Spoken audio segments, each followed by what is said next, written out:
Hi, I'm Dan Schmitt. I do a weekly television show called Team Chicago Challenge. My email is teamdan45@gmail.com, and I'd love to hear from my audience. You know, I've been doing this TV show now 35 years, covering hundreds of motorcycle races. And over the years, there's been some people that really appreciate what I do, and then there's some people that, you know, I can't get a good read on. E.J. Fossen, that owned Groton Raceway, the late, great E.J. Fossen, was like my best friend, was like my dad. He really appreciated what I did for Groton Raceway. Another great person is Cooch, or Bob Kuczera, who is the 5th president of the Toys for Tots Parade. Now, if you've been watching my show, you know I've been covering the Toys for Tots now going on maybe 25, 27 years. And so he's got a party up here in Michigan. We came up here. We're going to look at his collection of some great motorcycle stuff in the local hardware store. You want to talk about a story? That's a story. Then we're going to run down the road and we're going to talk to another guy that races with AHRMA and got a great collection of motorcycles. Stop with picture, time out. So remember my email, teamdan45@gmail.com.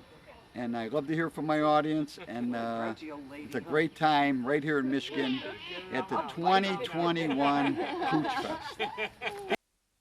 Cooch and the crew are heading into downtown Three Oaks, Michigan, to the hardware store where you can see that Cooch has decorated the windows. And now Cooch is going to give all of us a tour of his hardware store, auto parts store in Three Oaks, Michigan.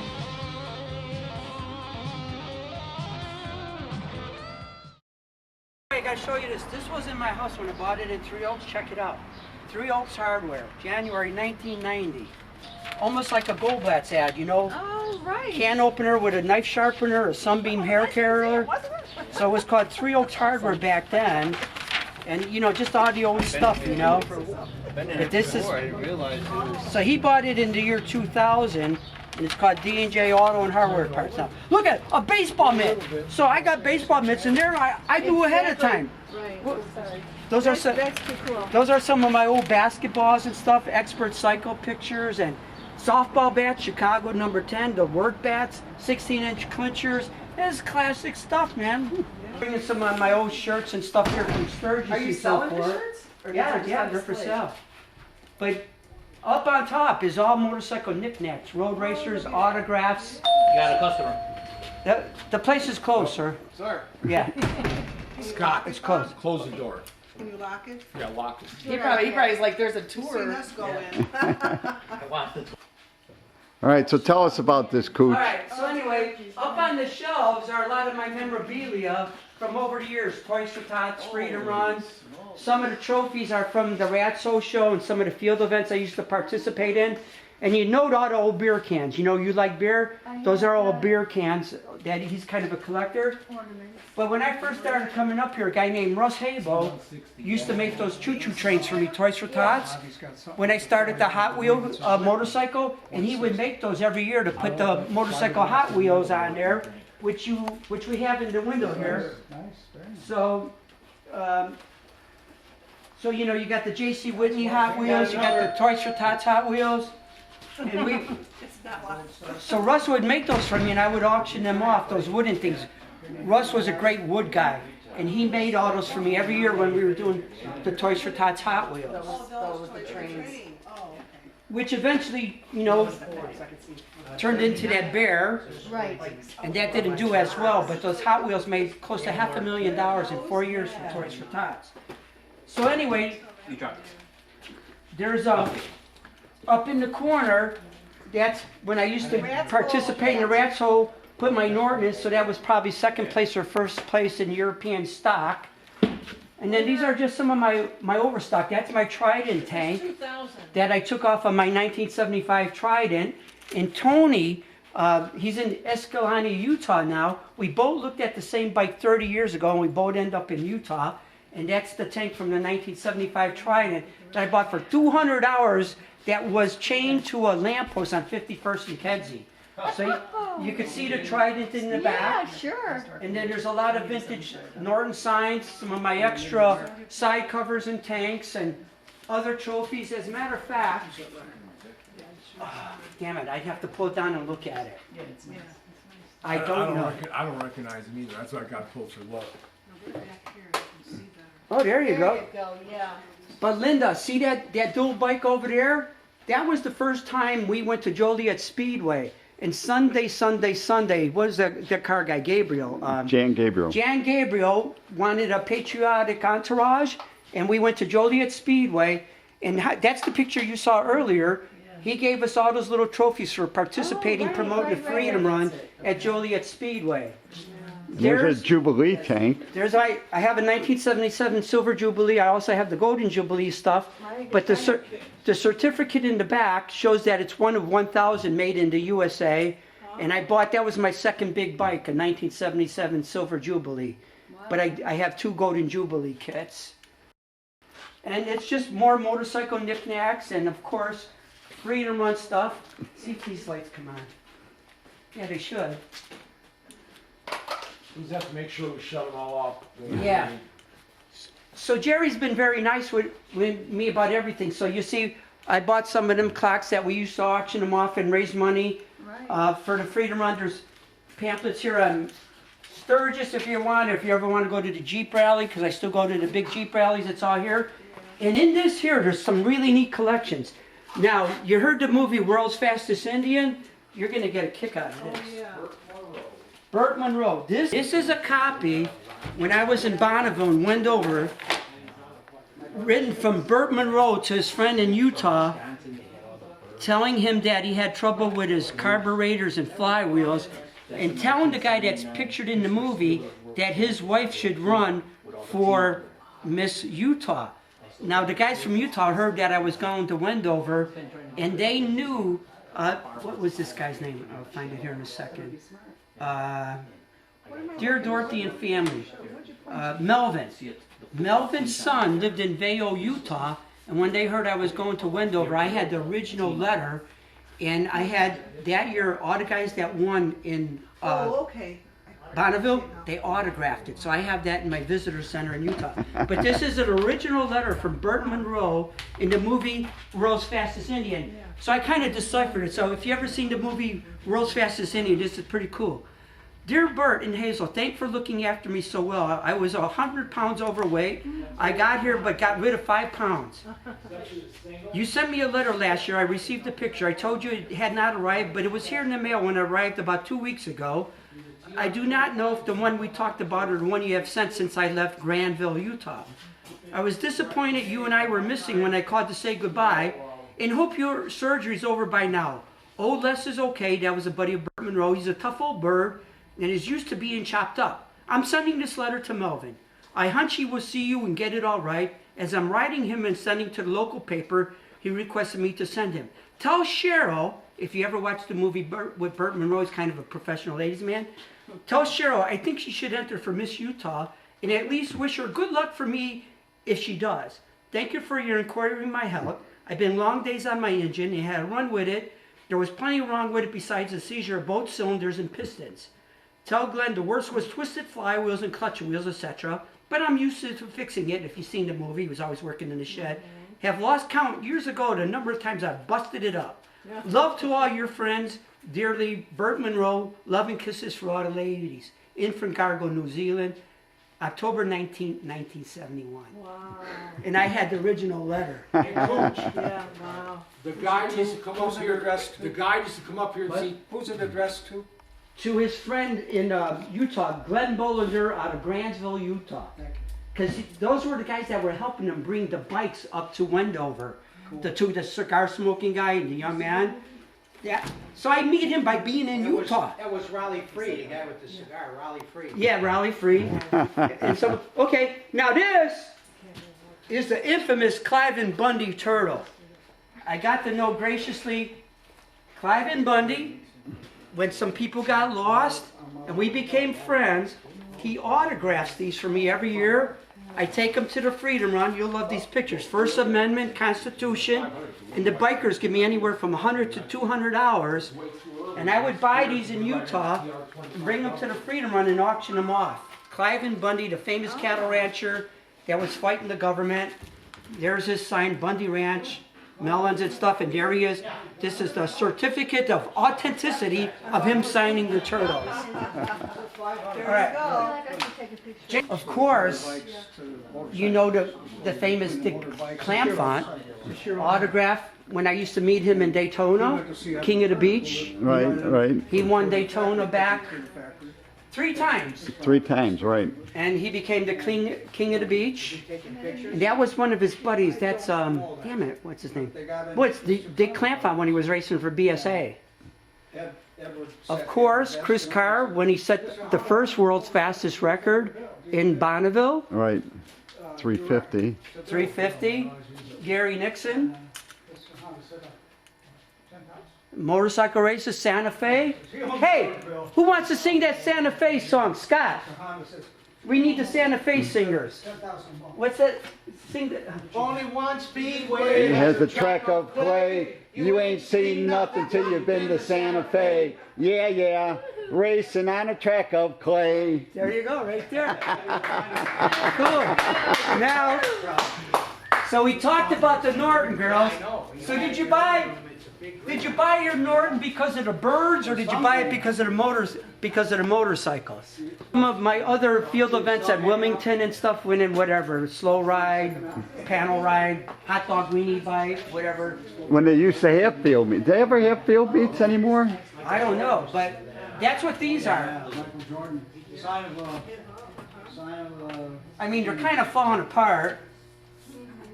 Oh, I was a Sturgis class winner. I won 5 trophies at the field events in Sturgis. So that's the 3 out of the 5 trophies in 1996. All right. When I won on my Norton, I won the plank ride, I won the slow ride, and I won the balloon toss. And I would have won the kickstart thing, but I changed my plug so I wouldn't be embarrassed. And it was cold, and I would have beat that guy on the BMW. I would have won 4 out of the 5 trophies. Woulda, coulda, woulda. Anyway, but that's that picture. So I went down Main Street, and Craig Vetter took the trophies and tied them on my Norton. With a bungee strap. With the bungee strap. That's my 78 Bonneville. I got, when the guy said, got married and you could get bikes for a song and a dance, go, get that bike out of the garage. So I paid like $500 for that. Wow. Point out the first Mark IIs. Yeah. This was the Norton Rally bike back in the day when a girl that I was dating won it, and I had to find her a different bike. So I don't, if you remember when they restored it, they didn't do a good job. But this bike was used to owned by a girl named Beth Dunby. This one? Yeah. Now, you could tell your story. We were talking about this crazy guy at a Norton rally. Tell us about what happened the day of the rain swamp, and we'll show the pictures to prove it. Well, we were at the Peoria Norton Rally, and it was the year of the great flood when the Mississippi River came over. But this was just in the beginning of the storm. Anyway, I was hanging around a bunch of guys from Milwaukee that were part of what they call the BBC, the British Bikers Cooperative. And them boys like to party. And when things get bored, you always went over to their tent. Well, we were all getting ready to go participate in the motorcycle games. Then they called the motorcycle games off because it was raining. And we didn't feel that that was right, so we decided to have our own motorcycle games. So I had this Norton Combat Commando, I think it was a 71 black Norton, and they had a raft.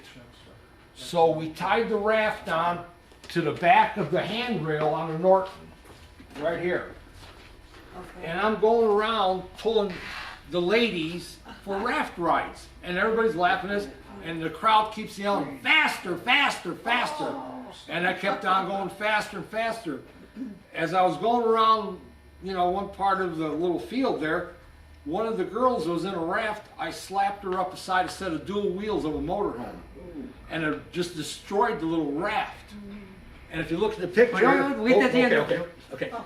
Anyway, so then we went from the raft to a tarp. And at first, people were just sitting on a tarp, but that wasn't good enough for me because they wanted to go faster. So then we wrapped them in a tarp, took tie-down straps and strapped them, and then it was called the human taco ride. Oh my God. And we were having a ball until the guy from the campground threatened to kick the BBC out, you know, because they were a little too rowdy, but no, that was fun. And these are some old pictures that Jack gave me. His original signs back there from 1941, and we became friends. And he said, people need to know the truth. And I said, the truth about what? He said, about how Sturgis got started. I said, it was the Jack Pine Gypsies, and Pappy Hoyle goes, no, it was not. It was the Rapid Pioneer Motorcycle Club, and he showed me his patch, and this is how Sturgis got started. So him and his buddies used to race at the half mile, no, at the fairgrounds in Rapid City, and they were rutting up the track. So the horse commissioner said, you guys can't race here anymore because you're ruining the track for the horses. So Jack knew that they had the half-mile automobile track in Sturgis.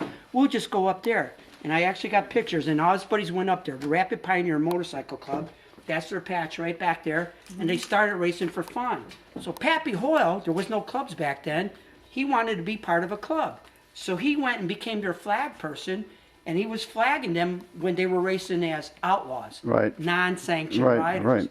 Eventually, Pappy Hoyle says, you know, we're going to have a rally in races, and we'll make it sanctioned by the AMA, and that started the Sturgis Motorcycle Races. Wow. This has been a hardware store forever, probably close to 100 years, but it was actually a Ford parking garage back in the day.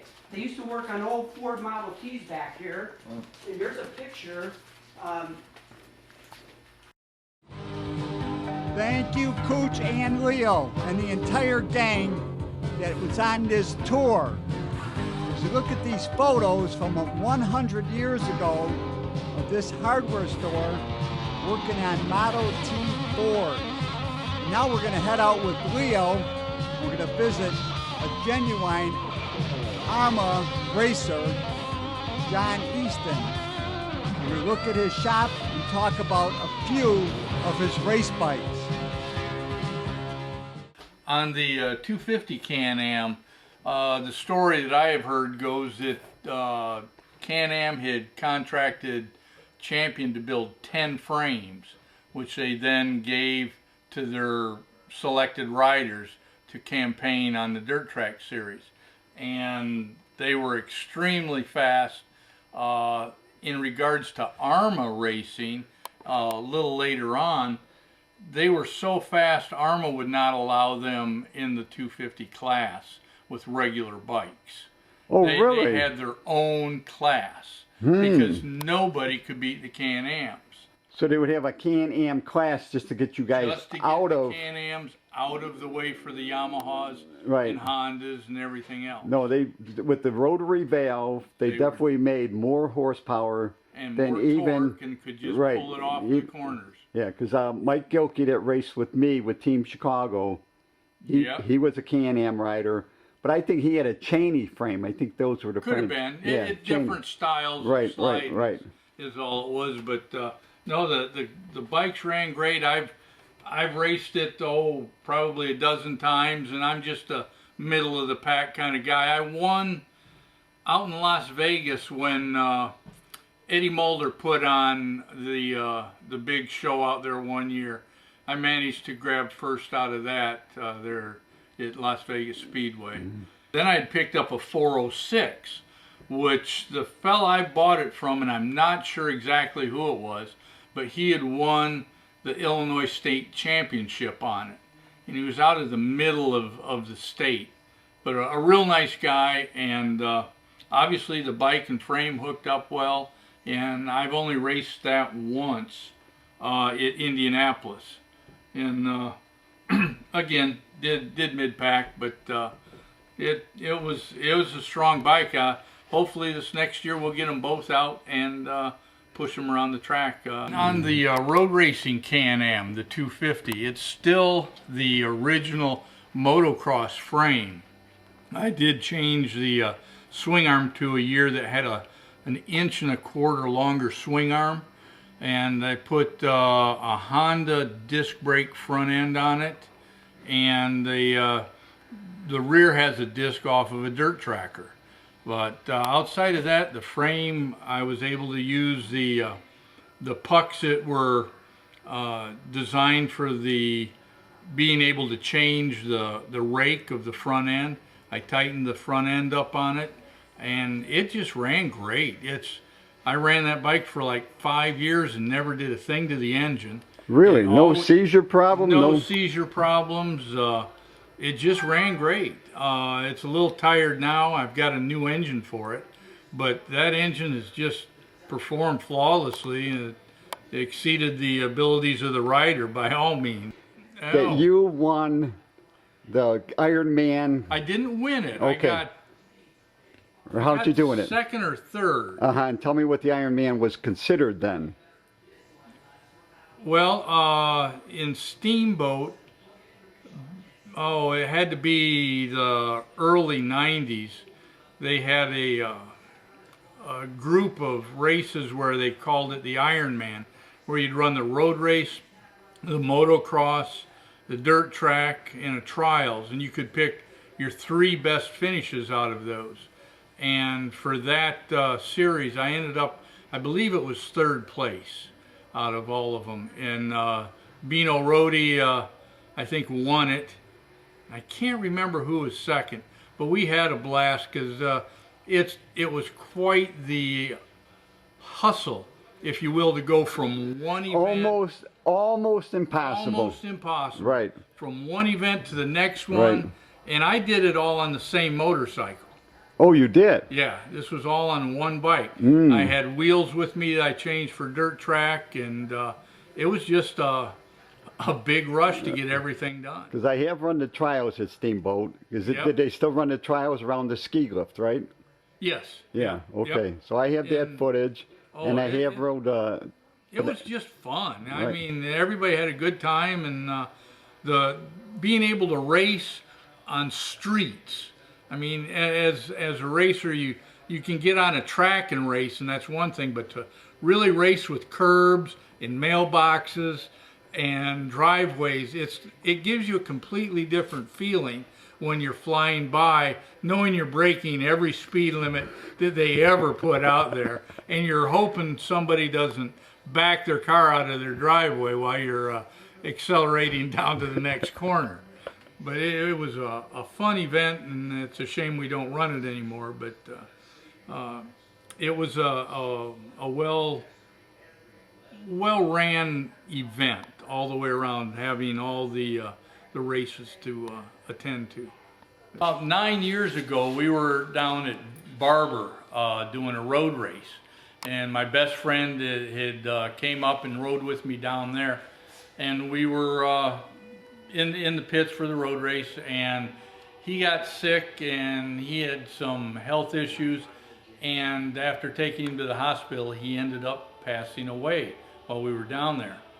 So that was a big low. A couple years after that, I was down visiting the family, and his mother told me that he had his old bike out back of the shed.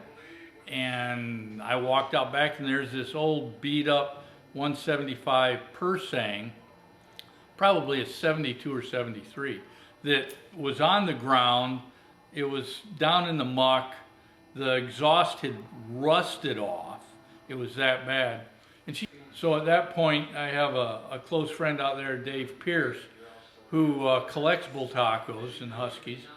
And the next time I went out, I gave him the rolling chassis and told him, well, maybe you can find a 250 or a 200 or something else to put in it and put it in his museum. He has kind of a little private museum.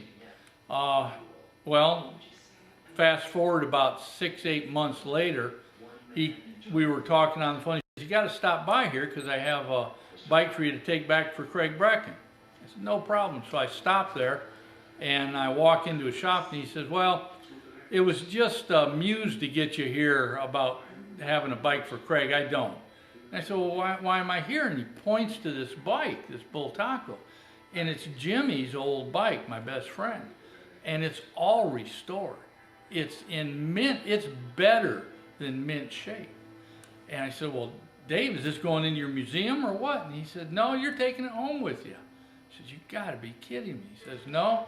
I called Mobley up and told him that motor had to run. So through his involvement, Mobley got the motor all torn down and did get it to run. and Dave went ahead and restored everything on the bike. I don't know what to say. I just, how much do I owe you for it? And Dave says, nothing, just get it out of here, it's yours. I said, well, wait, there's too much here. He says, no, sometimes I get a chance to help friends, and I know it will mean a lot to them. And the bike does mean a lot to me. So he just gave it to me. And Dave is just prince of a guy and does so much for the industry. I got it back home and called his son up, Sean, and sent him a picture of it and said, when I die, you get your dad's old bike back in mint shape. And he was really touched by that also. So the people in motorcycling, they really do look out for each other, and they do phenomenal things just to make each other feel good. And Dave Pierce is one of the best guys around, and I still salute him for all the good he does for AHRMA and for the sport in general. Thank you, John. And as I ride around the road course at Steamboat, I want to thank Cooch Kuczera and his friends from Toys for Tots, Illinois Motorcycle Freedom Run, and his 16-inch softball teams. My wife Joyce and I, we had a great time as I raced through the mountains in Colorado. This is Steamboat 1997. For more information on American Historic Racing Motorcycles Association, their website is AHRMA.org, AHRMA.org. Contact me, it's teamdan45@gmail.com. I love to hear from my audience. And remember, you can always search on YouTube with Dan Schmitt Motorcycle Racing for great motorcycle racing action. And I highly encourage you to visit the World of Motorcycle Museum in Winnemac, Indiana, just off Indiana 39. They're 4 miles south of North Judson. Give them a call at 574-896-3172.